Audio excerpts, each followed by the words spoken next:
Let's go now to the latest, the protests at Wits University. Our reporter Linda Mnisi there. This is at West Campus on Empire Road, as I understand it. You can see people stopping traffic there. We've also seen, Linda, I think people removing some pieces of traffic equipment there. Linda, what's the latest? All right, Stephen, so these are Wits students who've just come out of the West Campus coming onto Empire Road. They were sitting inside the campus singing songs of struggle, and it seems after some deliberations, because what we witnessed earlier on was a small gathering of the students who had somewhat of a meeting, and then they started moving towards Empire Road. So they've just arrived at Empire Road. So what you're seeing there, Stephen, they're trying to stop all of those cars from moving along Empire Road, trying to bring the entire place to a standstill to have their issues addressed. So what you're seeing now are visuals of the students who are seemingly disgruntled with the issues of finances. You'll remember around this time, students really take to the streets when it comes to the issue of financial exclusion. So then, at this moment, they've done the same. Let's talk to SRC member, sorry. Let's talk about, coming out today. We understand that the date for registration is looming. It's very close, and that is why we're seeing this intense protest. Yes, so tomorrow registration is closing, which is quite sad because quite a number of students have been registered. But our concern is not only registration, it's accommodation as well. We're in a crisis, a national crisis of accommodation. And we need a response from the university. It cannot be going on that students are sleeping in libraries. It cannot happen that students sleep in our SRC offices while the university can assist us in some way. We feel as if in their engagement they take time to respond, and therefore we need an immediate answer right now. They must declare this university in a state of emergency. Yeah, the university is quoted as saying, in some publications, as saying that this year they allocated more funds towards registering students. Talk to us about the deliberations you've had with the university. They have assisted with the SRC fund. However, their financial rules continue to systematically exclude students. That is where we have a problem. That if a student owes 120,000 rands, then you apply for hardship fund at Wits University, pays up to 50,000 rands. And then the amount that is remaining, you have to pay it before you can register. So if the university is saying we have this fund to assist you, they must allow you to register and continue. That is our main issue as well. They've been lying to us. They lied basically. I saw an email saying they donated 1.6 billion, right? They donated 1.6 billion towards students, but if we really had 1.6 billion, do you think we would be here? Everyone would have been registered.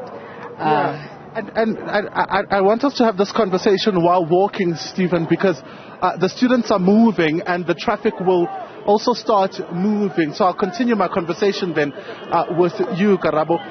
You say that it is a lie that the university has allocated 1.6 billion as they claim. I see they're running there. But let's continue our conversation while we move. In terms of the student residents, talk to us about the demands that you are making. I understand the registration is closing tomorrow. Yes. But when it comes to the residents, what exactly do you want the university to do? So what we are saying is because NSFAS is allocating 45,000 rands for Wits residents. So in the past, it used to be 60,000 rands. So you would not owe anything. But due to this decision by the minister, it means a lot of students are going to owe, which is going to be a financial issue again next year. What we are demanding is that the university absorbs that money and charges every student that in NSFAS 45,000 rands for accommodation. All right, thank you so much for your time. That's Karabo, Wits SRC member, talking to us about some of the demands that the students, are making towards the university. So as you can see, Stephen, we're going to try to move a bit faster with my colleague Lesego Radikonyana as the students move up Empire Road. We're next to KPMG. and next to one of the entrances to the university, and what you're seeing there, students disrupting completely the traffic here on this side. You see on businesses that are on this side, I mean, they're taking out banners that they're going to be carrying in this particular protest. Ahead of us, what we are seeing there is a Rea Vaya bus that has now been stuck.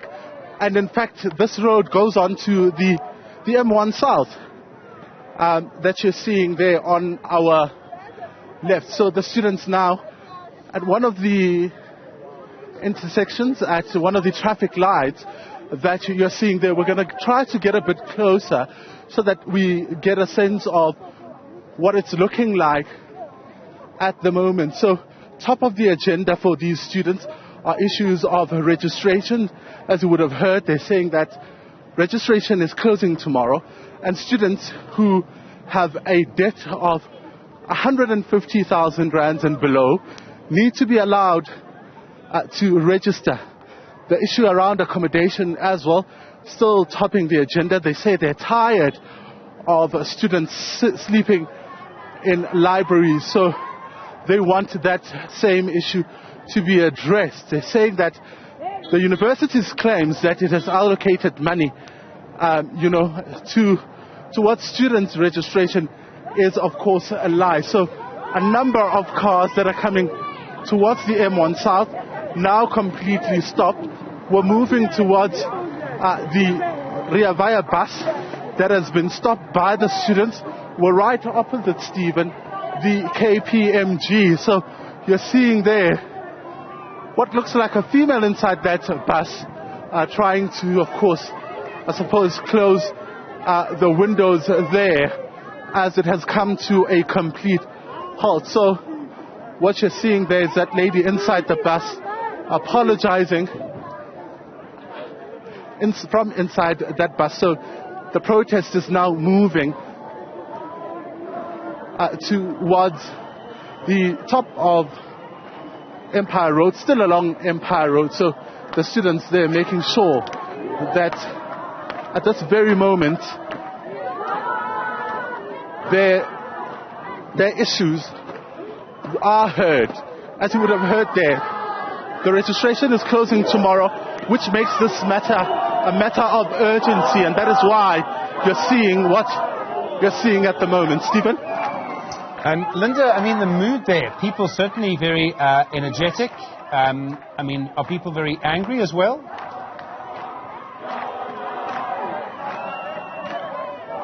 Well, at the moment, what we've been seeing, people who have driven past us, many of them showing support, hooting, in support of these students. And you see how it is received by the students. I mean, that lady there that's just driven past, we don't know if it's a trick or what, a way that to get a buy-in perhaps from the students in order to drive past. But a lot of what we've been seeing has been those who are hooting in support of the students. And obviously earlier on, what you also would have seen, this is what I'm talking about, Stephen. You see when they hoot, they get the buy-in from the students and are able to navigate through traffic. Some of the students also assisting them. So at the moment, these are scenes that are playing out right here on Empire Road. Linda, you've covered many protests like this before. You covered protests here a year ago, 2 years ago. It seems again and again we see the similar issues. It's about financial exclusions. It's about the lives that some students lead. It's about what they want. It's about the difficulties with university management. And the university management will say that they've done what they can, that they have a certain amount of money, but they don't have an inexhaustible amount of money. Again and again, unfortunately, we see very similar dynamics. Here we see traffic being disrupted, and someone may refuse to accept the disruption at some point. You would have heard in my conversation with Karabo, the SRC member at Wits, saying that at times the university would say that they've allocated funds, they've tried their best to assist the students, but still, through various systems, they're still excluded one way or the other, which is why you often then would end up seeing students taking to the street. So at the moment, it's one of those issues. They claim that despite, conversations with the university, they're still unhappy with some of the measures, because ultimately then it excludes them. So you would have seen also the university quoted in the publications that, it was surprised by the students' protests, because from their understanding, they were engaging them. So that is what, some media outlets are saying around what the university has had to say about this protest. So remember, it started midweek, I think yesterday. Yes, yesterday, Wednesday. You would have seen the students taking to the street. So as the registration looms closer and inches closer, the tensions are rising and only about to reach fever pitch. Stephen? And I mean, Linda, I don't know if the students are able to talk to you, to tell you how they're feeling or why they're there. We've heard from the SRC, I know. Are they willing to talk to people at the moment? I see there are one or two banners which have been reappropriated for this event.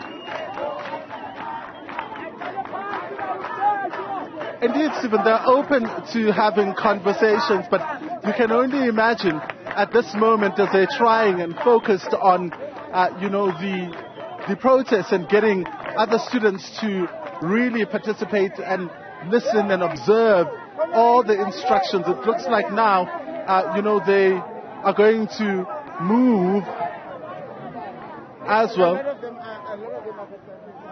So they're trying, what is happening now, Stephen, is that they're trying to move them and perhaps spread them throughout this corner that we're sitting in at the moment. So a lot of them, in fact, if you look quite correctly, they're hiding their faces, and you get a sense that students do not want to be victimized for participating in this particular protest. What you're also seeing, you're seeing some of them even wearing political party regalia, involved in student politics.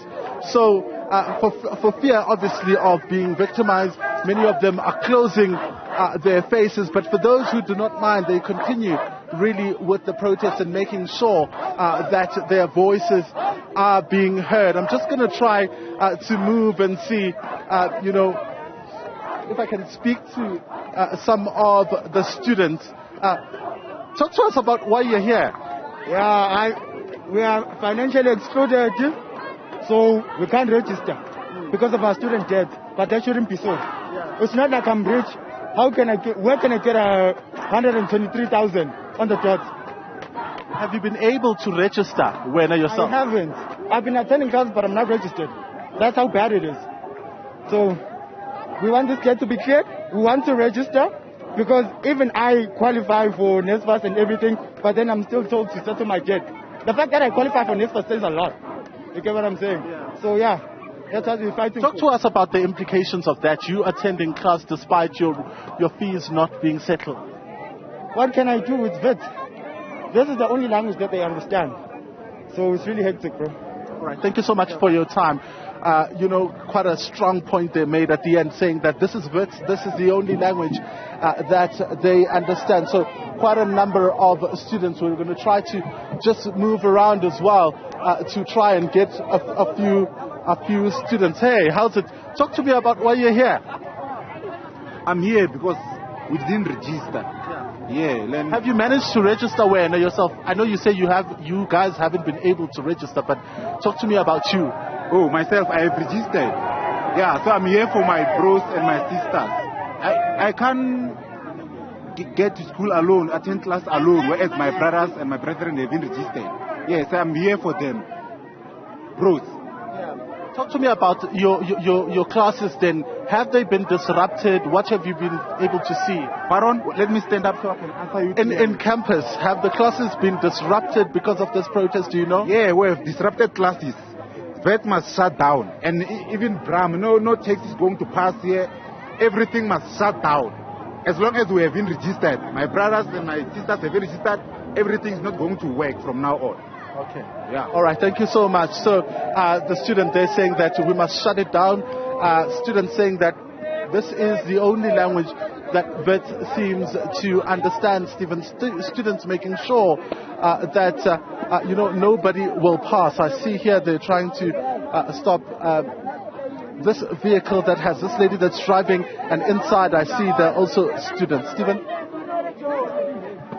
We're going to keep monitoring your feed. We're going to keep an eye on what is happening there for you. You'll be able to continue to see that. Linda Mnisi reporting, part of our reporting team there. Students, as you can see, blocking traffic in that area around Wits University in central Joburg.